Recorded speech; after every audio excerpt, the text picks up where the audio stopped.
안녕하세요. 저자 김병도님의 바꿔야 바뀐다 출판기념회 2부 북콘서트를 시작하도록 하겠습니다. 저는 2부 북콘서트 진행을 맡은 더불어민주당 전국여성위원회 부위원장 황정숙입니다. 반갑습니다. 네, 오늘 북콘서트는 저희가 형식에 구애받지 않고 자유롭게 진행을 할 텐데요. 패널들을 모시고 저희가 사전에 질문을 드렸고 그 대답을 받고 또 여기에 그치지 않고 여기 앉아 계신 여러분들이 즉석에서 질문을 하시면 질문 즉답을 하는 시간을 갖도록 하겠습니다. 여러분께서도 적극적으로 참여해 주시면 고맙겠습니다. 자, 그럼 먼저 오늘 토크에 참여하실 패널들을 소개하겠습니다. 먼저 용인 기본소득당 대표님입니다. 그리고 오늘의 주인공이죠. 더불어민주당 정책위 부의장이자 북콘서트 TF 바꿔야 바뀐다의 저자 김병도님입니다.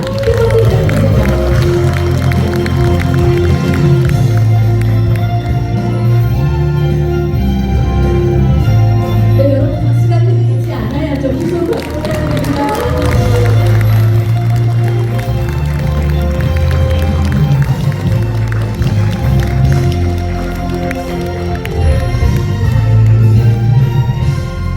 네, 근데 멋진 노래를 들려주시느라고 마이크를 사용하셨는데요. 핸드마이크로 전환을 하겠습니다.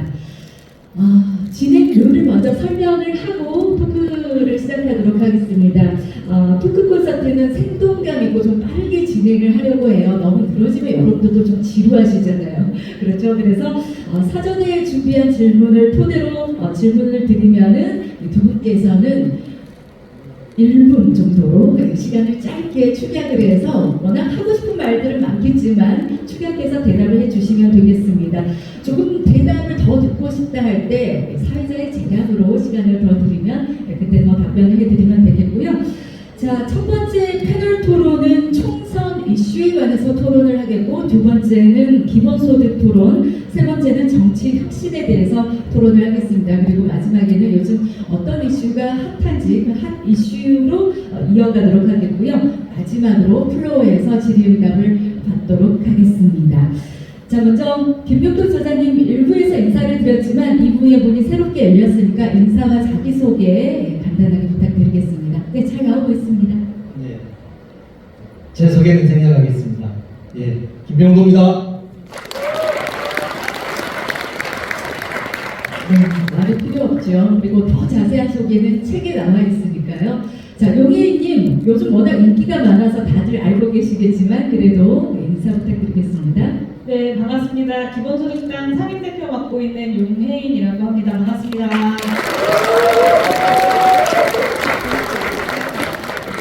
김병도 저자님이 너무 인기 많은 분을 부르셔서 근데 두 분이 어떤 인연을 맺어서 이렇게 출판 기념회에 적극적으로 참여하게 되셨는지 용혜인님의 목소리 좀 들어볼까요? 네, 일단 제가 김병도 부회장님을 만난 건 무안에서 만난 건 아니고요. 경기도에서 이제 이재명 경기도지사 시절에 경기도 기본소득위원회 활동을 하면서 만나게 되었습니다.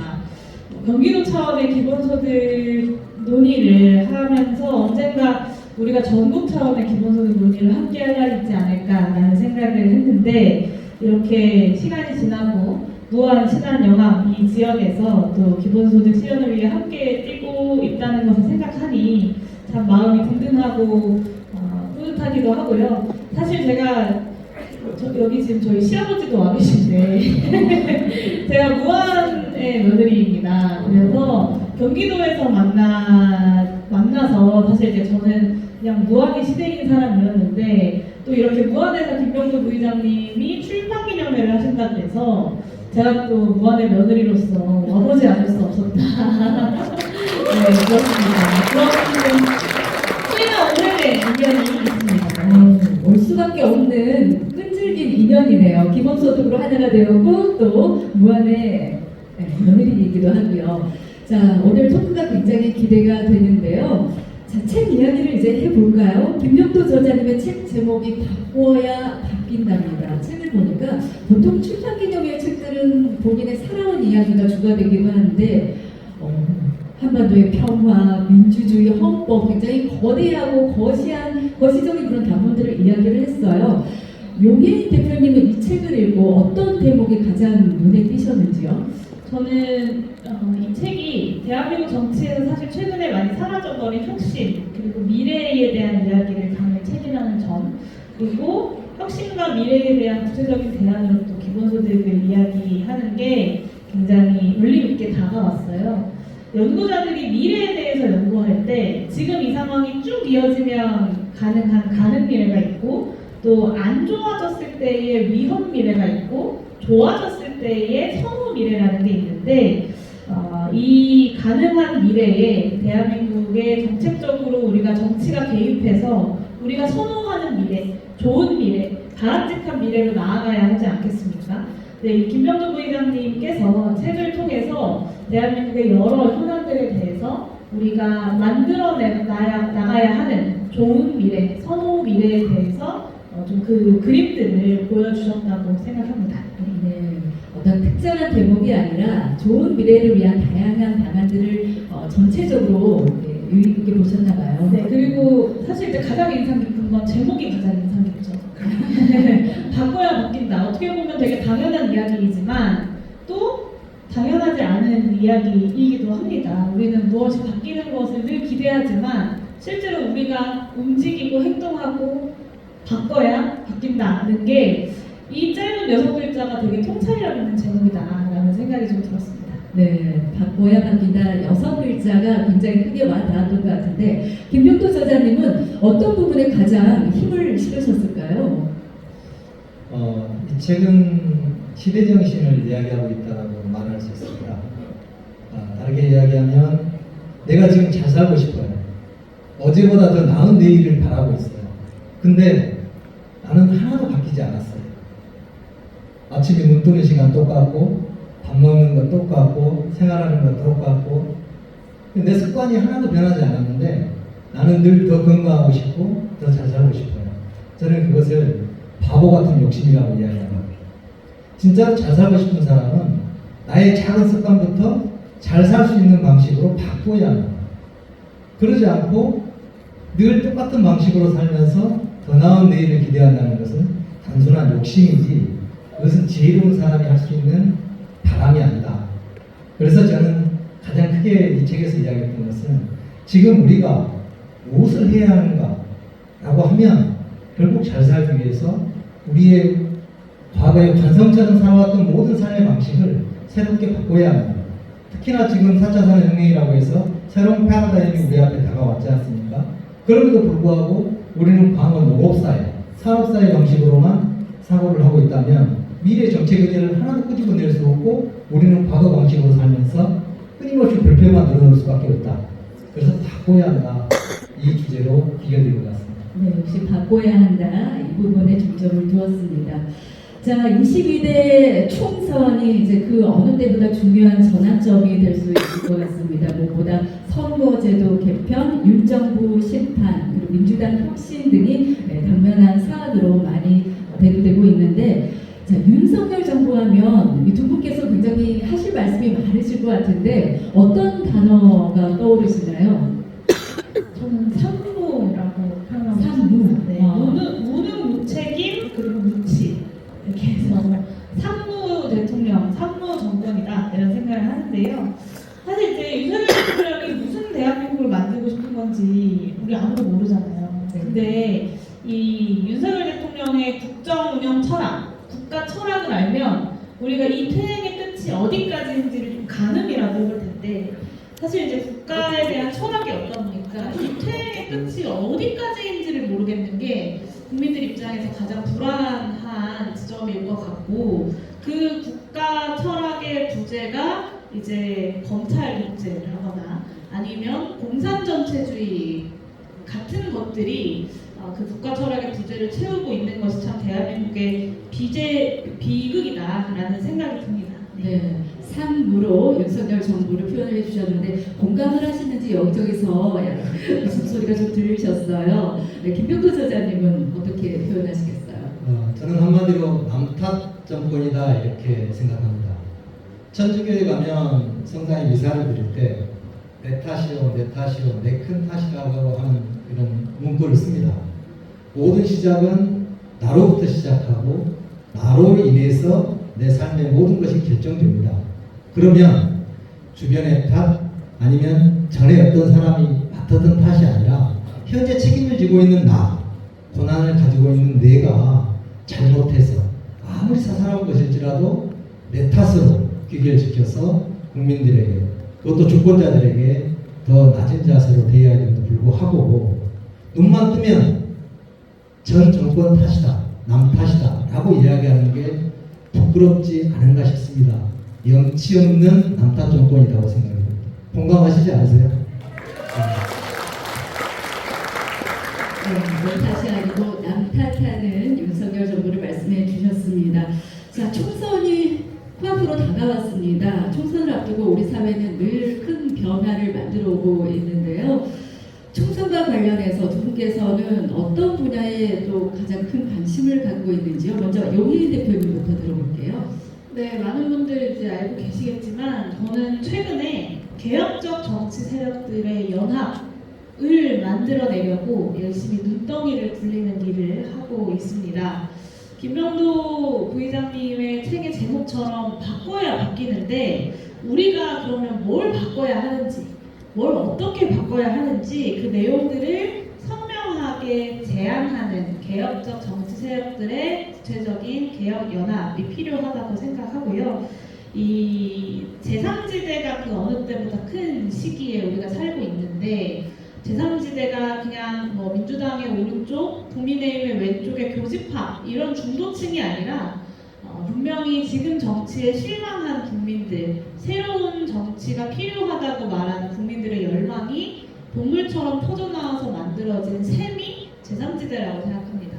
그런데 최근에 이제 뭐 이준석 신당 이런 게 등장하면서 이 제3지대 부동층을 보수 세력이 다 흡수하려고 하는 움직임들이 만들어지고 있습니다. 그래서 우리는 보수 세력으로 흡수될 제3지대가 아니라 분명하게 개혁적 내용과 정책과 방향을 중심으로 이 제3지대에 있는 국민들을 모아내고 조직해내는, 그래서 민주진보 진영의 큰 승리를 만들어내는 그런 개혁적 정치 세력들의 연합이 필요하다. 이 부분에 좀 집중하고 있습니다. 네, 얼마 전에 개혁 연합 신당을 발표하셨는데 많은 분들이 또 이렇게 힘을 실어주고 있는 것 같습니다.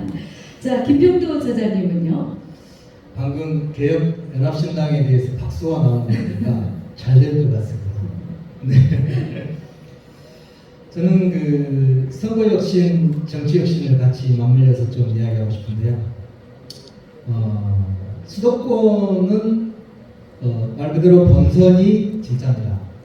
근데 우리 호남 지역이나 영남 지역은 예선이 진짜잖아요. 그럼에도 불구하고 주민들의 직접적 의사가 반영될 수 있는 수단이 많이 차단되어 있어요. 우리가 늘 통명하게 이야기해왔던 당내 기득권 그대로 두고 경선 치를 수 있을 것인가, 이게 정말로 호남 주민들의 생각으로 볼 것인가, 이게 진심으로 호남 주민들이 저 후보자를 뽑은 것인가 라고 하는 의구심을 갖지 않으려면 호남은 예선을 본선처럼 치를 수 있도록 그런 구조로 만들어야 된다고 생각합니다. 그래서 배심원제, 지금과 같은 경선 방식도 있겠지만 좀 더 혁신안을 마련해서 당내에서 배심원제를 채택하든 아니면 결선 투표제를 도입하든 어떤 새로운 방식을 도입해서 예선이 결선이 될 수 있을 정도의 지역 유권자들, 주권자들의 민의가 반영되는 선거 혁신이 좀 필요하다 이렇게 생각하고 있습니다. 네. 민주당은 호남권에서 특히 예선전이 더 치열하잖아요. 네, 이러한 부분에 있어서 많은 혁신이 필요하다라고 이야기를 해주셨는데, 자, 용인 대표님께서 함께 해주시기 때문에 또 기본소득에 대해서 얘기를 안 할 수가 없을 것 같습니다. 기후 위기와 4차 산업 등 이렇게 복합적인 위기가 펼쳐지고 있어서 기본소득이 반드시 필요하다는 부분에 대해서는 두 분께서 함께 공감을 해주시는 내용인 것 같은데요. 기후 변화가 주는 악재들이 사회적 약자들에게 더욱더 악재가 되고 있고 피해를 주고 있습니다. 기후 변화로 취약해지고 있는 농촌의 현실에서 농촌의 기본소득이 중요한 이슈라고 있을 텐데 지금 이곳 무안도 농촌이잖아요. 이 무안군을 비롯한 농어촌의 기본소득 실현 가능성이 있는 걸까요? 먼저 용혜인 대표님의 말씀 들어볼게요. 네, 이 질문은 제가 좀 찬스를 써야 될 것 같은데 어떤 찬스? 길게 말씀을 드려야 될 것 같아서 네, 여러분 괜찮으실까요? 네, 제가 이제 전남을 중심으로 한 기본소득 논의를 들으려고 지난 여름에 목포와 무안에 와서 이제 그 농민분들도 만나고 이제 군의원분들, 도의원분들도 만나기도 했습니다. 여러 간담회를 통해서 정말 말 그대로 한 10년이면 마을 하나가 사라질 수도 있다라는 이야기를 전해 들었습니다. 저출생이 아니라 무출생 그리고 공동화를 넘어서 소멸화로 진행되고 있는 농촌의 현실들을 많이들 전해 주셨는데요. 돌이켜보면 대한민국이 이만치 잘 살게 된 대한민국 근대화, 산업화의 역사는 농어촌과 지방을 수탈하면서 도시만을 성장시켜왔던 역사였던 것 같습니다. 그로 인한 불평등의 확대가 모두가 다 문제라고 이야기하면서도 지난 수십 년간 이 농촌과 도시 간의 불평등, 격차, 문제를 해소하기 위한 노력들은 제대로 진척되지 못했기 때문에 또 오늘날에 이르게 되는 거겠죠. 대한민국 전체 인구의 절반이 이제 수도권에서 살아가고 또 살아갈 수밖에 없게 만드는 이 불평등하고 기괴한 현실을 바꾸는 것이야말로 저는 대한민국의 미래를 바꾸는 일이라고 생각하고요.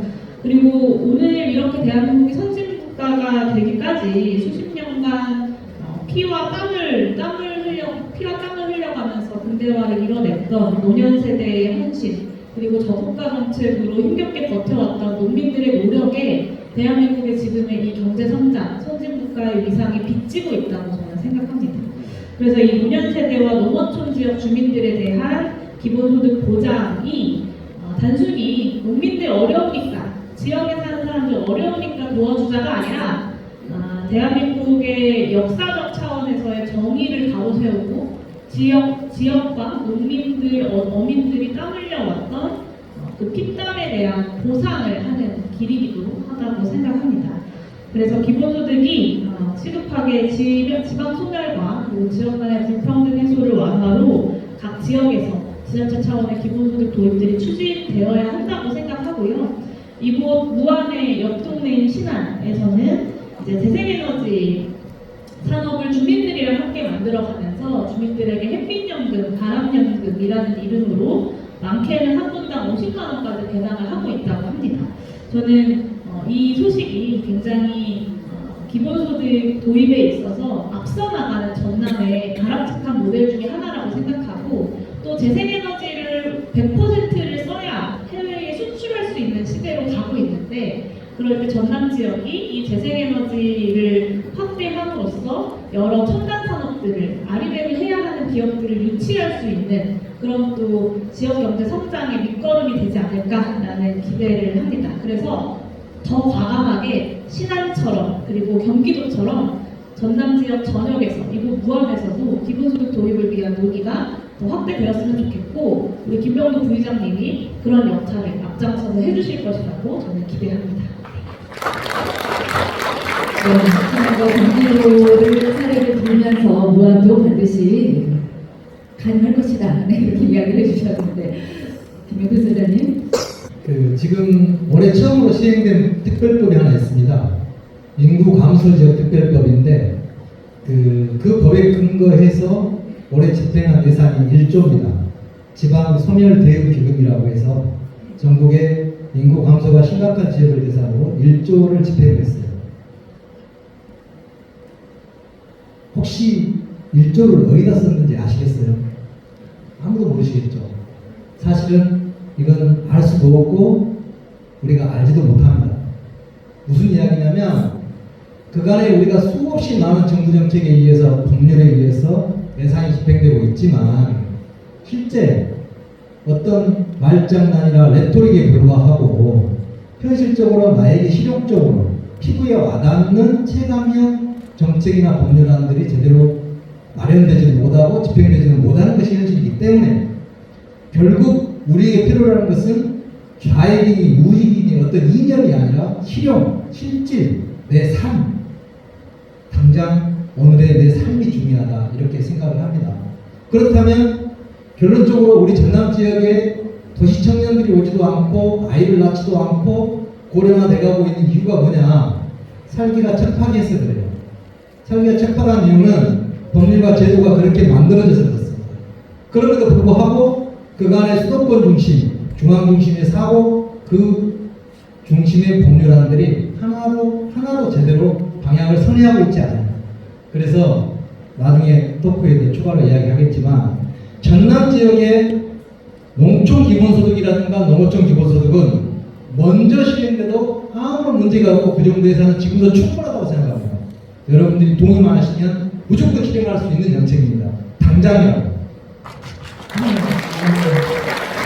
누구나 동의할 수밖에 없는 것 같은데요. 자, 용인 의원님이 3시 15분에 가셔야 된다고 해서 빠른 속도로 좀 네, 답변을 받도록 하겠습니다. 자, 22대 총선을 앞두고 선거 혁신 다당제, 연정과 연합정치, 그리고 선거구제에 대한 논란이 뜨거운 감자가 되고 있습니다. 거대 양당으로 구성된 국회가 국민의 요구를 제대로 담아내지 못하고 있다는 말들이 나오고 있는데요. 자, 어떻게 하면 국민의 요구들을 국회에 담아낼 수 있을까요? 네, 사실 국민의 뜻을 그대로 의석수에 반영하기 위한 선거제도는 이미 우리가 2019년에, 그러니까 촛불 이후죠, 선거법 개정을 통해서 기초를 닦아놨습니다. 2019년에 선거법 개정할 때 탄핵당했던 그 세력을 제외하고, 그 세력을 제외하고 모든 정당들이 동의해서 만들어낸 제도가 준연동형 비례대표제였고요. 이 준연동형 비례대표제는 소수 정당을 위한 제도가 아닙니다. 저는 선거제도는 게임의 룰도 아니라고 생각하고 소수 정당을 더 배려해서 만들어야 된다고 생각하지도 않습니다. 다만 국민의 뜻을 의석수에 그대로 반영할 수 있는 선거제도인가 아닌가 이 여부가 저는 중요하다고 생각합니다. 지금보다 더 국민의 뜻을 의석수에 잘 반영하려면 비례대표 의석수도 늘리고 전체 의석수도 늘리고 해야겠지만 그 부분이 지금으로서 어렵다면 국민의힘 탄핵당했던 그 세력이 탄핵 이전으로 정치제도를 되돌리려 하는 그 시도를 단호하게 막아내고 우리가 준연동형 비례대표제 현행 제도를 유지하는 것부터라도 시작할 수 있지 않을까라고 생각하고요. 과거로 돌아가는 것은 저는 분명하게 탄핵당했던 세력의 정치적 복권을 의미한다고 생각합니다. 우리가 국민의 손으로 촛불을 들어서 만들어냈던 그 탄핵을 다시 부정하고 과거의 그 탄핵 세력의 정치적 복권을 다른 야당들이 함께 승인해줄 필요는 전혀 없을 것이라고 생각하고 이 선거제도가 어떻게 변하는지 안 변하는지 우리 무한 국민 여러분들께서 눈 부릅뜨고 정치권에 눈을 부릅뜨고 지켜봐 주시면 좋겠습니다. 네. 선거 문제가 가장 뜨거운 감자가 되고 있죠. 김용도 소장님 어떤 의견이세요? 방금 영예인 의원님께서 말씀하셨던 연동형 비례대표제 이거 반드시 우리가 실현해내야 되는 이유는 딱 하나입니다. 국민의 뜻이 국회에 제대로 반영되고 있지 않은 현실을 왜곡시키지 않고 정상화시키는 방식으로 반드시 연동형 비례대표제가 저는 실행이 됐으면 좋겠어요. 네. 지금 당에서는 많이 힘들어할 수 있습니다. 멋지게 패배하면 어쩌냐라고 하는 말씀도 있겠지만 저는 국민의 다양한 뜻이 국회에서 논의되고 그것이 국가정책으로 반영되는 것이 모든 국민의 삶을 책임질 수 있는 진짜로 수권정당이 해야 될 역할이라고 저는 생각합니다. 그러고서 우리나라는 소선거구제를 할 것이냐 중대선거구제를 할 것이냐 소선거구제를 할 것이냐 권역별 할 것이냐라고 이렇게 따지는데 저는 소, 중, 대 선거구를 다 채택할 수 있다고 생각합니다. 우리나라와 같이 기초단체, 광역단체, 인구 불균형이 심한 나라에서는 반드시 소선거구제다, 중대선거구제다라고 선택할 필요 없습니다. 인구가 많은 지자체에서는 그 지역 나름대로 투표제를 구사하고 인구가 적고 땅덩어리가 넓은 지역은 새로운 방식으로 선거구제를 짜야 되지. 왜 특정한 선거구제 하나만 고집하면서 서로 설왕설래 하는지, 이것 또한 기득권 논리에 불과하다. 그래서 결국 모든 국민의 뜻을 담아내려면 소, 중대 선거구제, 연동형 비례대표제, 권역별 비례대표제, 이 세 가지가 모두 다 채택돼야 된다고 저는 주장합니다. 네. 두 분의 소신이 강하게 담겨져 있습니다. 자, 요즘 이제 한참 핫 이슈가 되는 내용으로 좀 넘어가 보도록 할게요. 많은 분들이 궁금해하실 것 같은데 용인 대표님의 호남 출마 서울이 나오고 있어요. 나는 호남에 무슨 연구가 있겠는데 오늘 보니까 호남에 없는 기도에서 이런 얘기도 나오고 있는 것 같은데요. 얘기 좀 들어볼게요. 네, 제가 이번 총선을 고민하면서 고민했던 것 중에 하나가 민주진보 진영의 혁신은 늘 호남 지역에서부터 시작했다. 그리고 진보적 정권 교체도 늘 호남 지역의 힘으로 시작했다라고 생각합니다. 이번에 이제 민주진보 진영의 정치를 좀 개혁하고 견인해내겠다라는 포부를 갖고 여러 가지 이제 이번 총선에서의 출마를 고민을 했었는데요.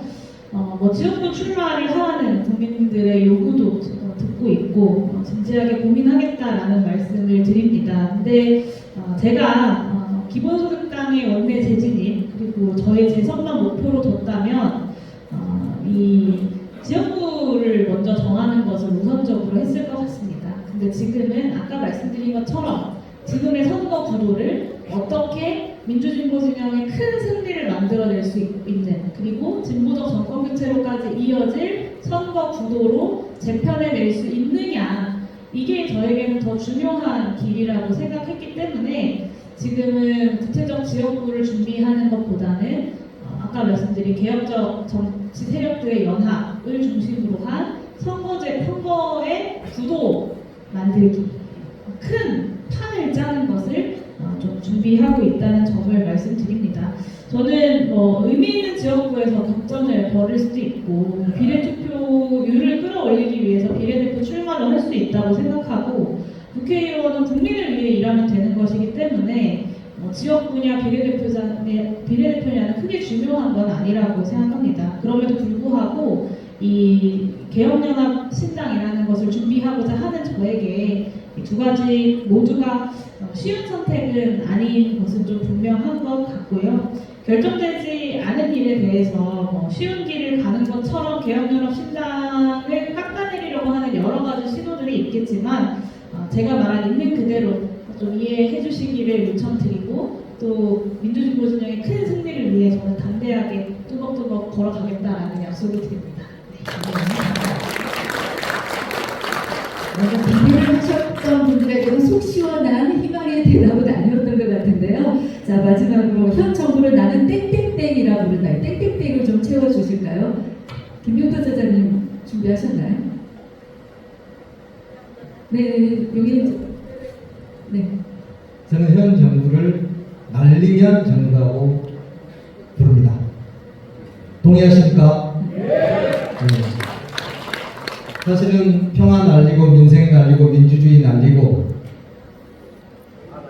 그들이 요구하는 하는 것이 뭔지 기득권과 패권을 유지하면서 국민들의 삶을 외면하고 있는 그 모습이 한마디로 표현하면 날리면 정부가 아니고 무엇이겠습니까? 슬픕니다. 우리가 이런 역사를 다시 반복하고 맞이하고 있다는 게 슬픈데요.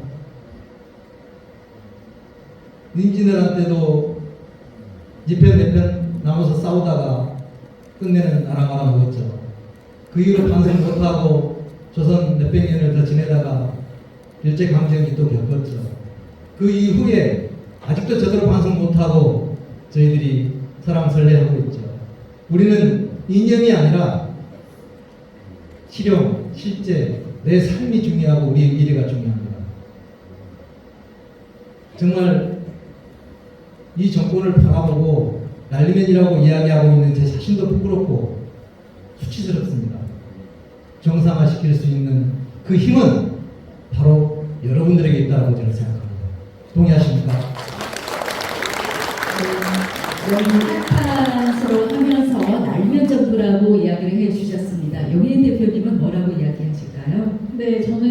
갈 곳을 잃은 배다라고 생각하는데요. 이제 배가 항해를 할 때 바람이 되게 중요하다고 하잖아요. 근데 바람이 아무리 세게 잘 불어도 갈 곳을 잃으면 이것이 맞은편에서 불어오는 바람인지 뒤에서 불어오는 바람인지 그래서 도움이 되는지 안 되는지를 알 수가 없어요. 그만큼 목적지가 중요한 거죠. 그런데 지금의 정부는 사실 가고자 하는 방향이 보이지 않습니다. 그래서 지금의 정부를 대신해서 이 대한민국이라는 배의 방향을 제시할 수 있는 정치 세력이 등장하는 것이 그만큼 국민들에게 새로운 희망을 줄 수 있느냐 없느냐를 판가름할 촉도가 될 거라고 생각하고 대한민국의 이 대한민국이라는 배가 지금처럼 난항을 겪고 있는 이 시기에 순항할 수 있는 구체적인 방향들을 제시할 수 있는 노력을 우리 김병도 부의장님과 함께 해 나가도록 하겠습니다. 네. 마지막 정부 갈 곳을 잃은 배라는 표현을 현 정부에 비춰주셨고요. 자, 이제 마지막으로 처음에 여러분께 약속드렸던 것처럼 프로에서 질문을 하시면 답변을 하도록 하겠습니다. 우리 용희 대표님 빨리 가셔야 되기 때문에 빠른 속도로 질문하시면 마이크 넘겨드릴게요. 질문 있으실까요?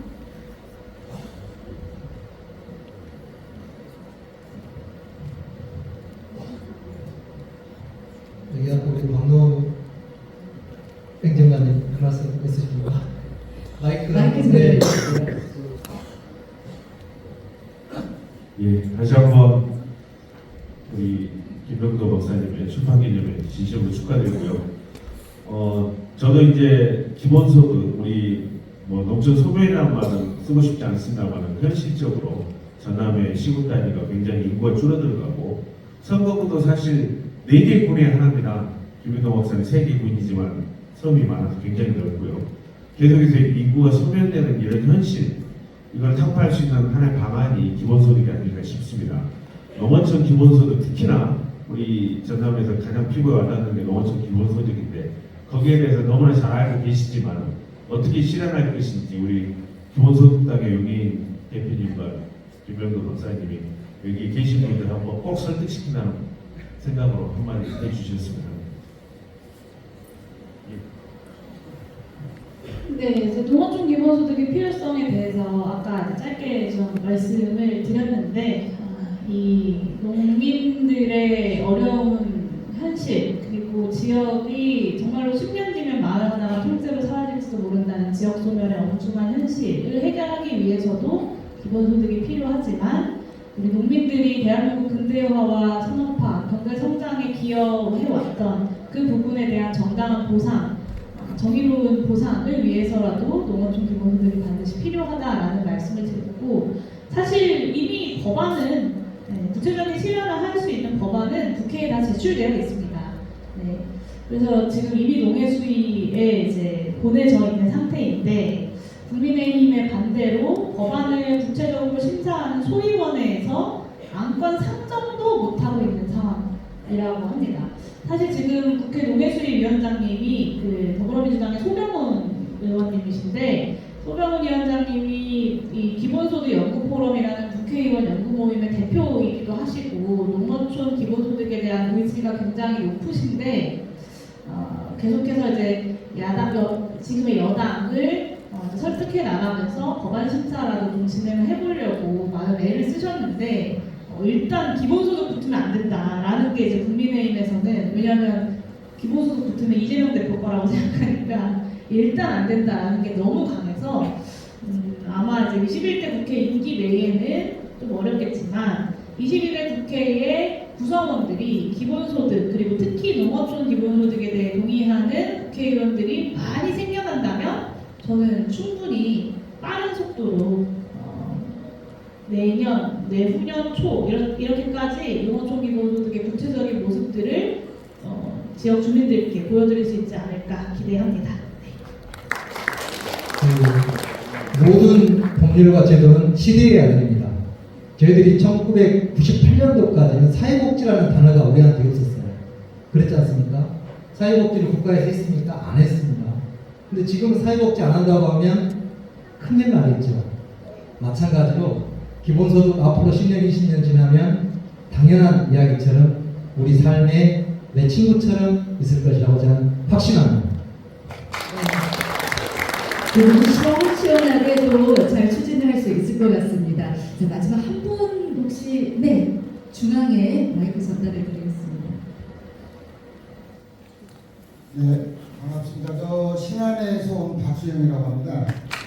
우리 교수님이 알고는 지난 여름에 제가 신안에 폭력 그리고 태양광에 관련돼서 시위를 하면서 만나게 됐습니다. 그때 힘도 많이 주시고 이렇게 또 격려도 많이 해주셨고요. 그래서 이제 만나게 된 인원들을 가지고 여기에서부터 지금까지 좀 이야기를 듣고 있는 부분이고요.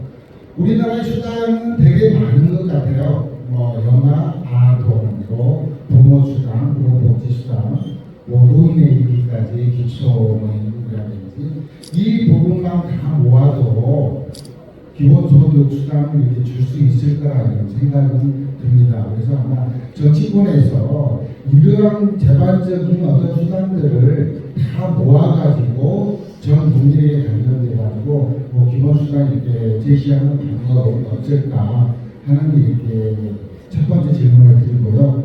그리고 두 번째는 아무래도 뭐 액수가 중요한 거 아니겠습니까? 기본수당 뭐 해가지고 10만 원, 20만 원 이거 주는 게 중요한 부분이 아니라 우리나라 보면 뭐 생활임금이라는 부분들도 있고 그러는데 그 기본수당을 당장 내년부터 이렇게 주게 된다 하면 얼마 선 정도가 적정할 것인가, 그 어느 선 정도 좀 이렇게 정치권에서 제시를 할 수 있을 것인가, 그 금액적인 부분들하고요.